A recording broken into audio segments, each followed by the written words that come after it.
NNPC says there is no plan to increase price of petrol. AFCON winners to get $7 million in prize money. Harry Song appointed as aide to Delta State Governor. All this and more coming right up. What's up guys, welcome to the Cable's End of the Week News Highlight. We bring you news you might have missed but need to know. Let's get to it. President Bola Tinubu has signed the 2024 appropriation bill into law and says implementation will be monitored. I cannot, however, conclude my remark without going that a budget is only as good as its implementation. We will implement it. MDAs must have regular report of the budgetary performance in the area that we put in place to help ordinary Nigerians. The goal is to promote efficiency, dedication, and accountability. If you cannot do that, you may have to leave us. The budget signed was 28.7 trillion naira. Olubunmi Tunji-Ojo, Minister of Interior, says reforms that are currently being carried out will enable Nigerians to change the date of their international passport online. The minister said subjecting newly married women to traveling to Abuja for a change in their data is humane and absurd. Moving on to business, because if it's business, it's your business. Airtel Africa has announced the retirement of Segun Ogunsoya as the Chief Executive Officer with effect from July 1st, 2024. The telecommunications firm said on Tuesday that Sonny Tadao will replace Ogunsoya as the new MD and CEO. President Bola Tinubu has assured Nigerians and investors that he will fight every obstacle that impedes business competitiveness in Nigeria in 2024. He gave the assurance in his New Year message. My message to investors and other business people has been the same. Nigeria is ready and open for business. I will fight every obstacle that impedes business competitiveness in Nigeria, and I will not hesitate to remove any clog hindering our path to making Nigeria a destination of choice for local and foreign investments. Meanwhile, PDP has described the speech as full of false claims and empty promises. The Nigerian National Petroleum Commission Limited says there is no plan to increase the price of petrol anytime soon.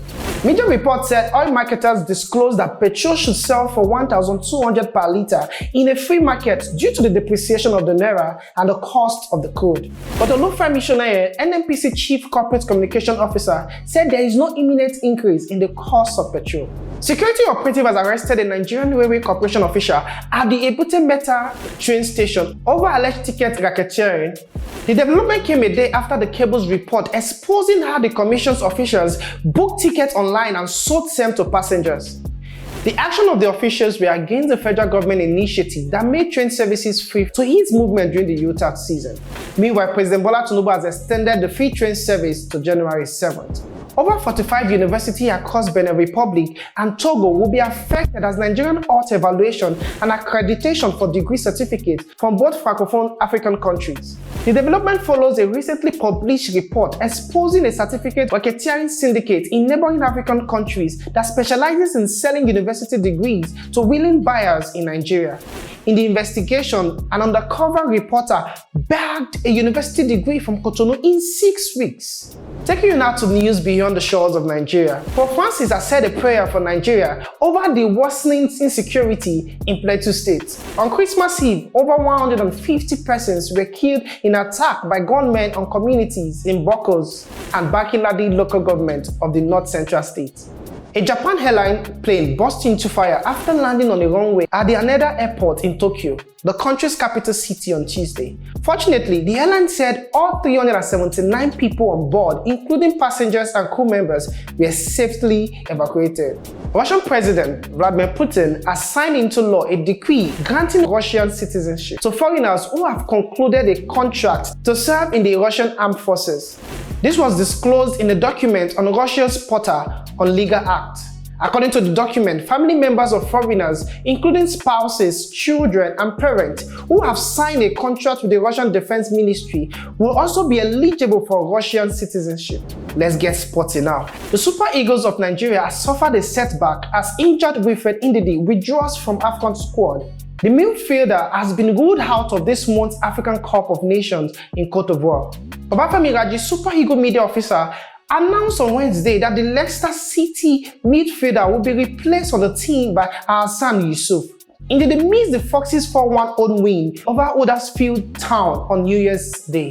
Kelechi Iheanacho was also unavailable for the match. The Confederation of African Football has raised the prize money for the winners of the forthcoming African Cup of Nations in Ivory Coast to $7 million from the previous amount of $5 million. The Continental Football Governing Body announced the 40% increment in a statement on Thursday. To cap it up with some entertainment gist, Sheriff Oborivori, the governor of Delta State, has appointed Harry's son, the singer, as an executive assistant on entertainment. Harry's son shared the letter he received on his appointment via his Instagram page on Wednesday. In an accompanying caption, the singer playfully requested to be addressed as honorable and thanked the governor for entrusting him with the position. Pere Egbe, the former Big Brother Naija housemate, has alleged that most of his colleagues are living fake lifestyle. The reality star spoke about his colleagues' alleged fake lifestyle when he appeared on the Spill with Fina podcast. And that's it for today, guys. Don't forget to subscribe and turn on the notification bell so you do not miss the next episode. Bye for now.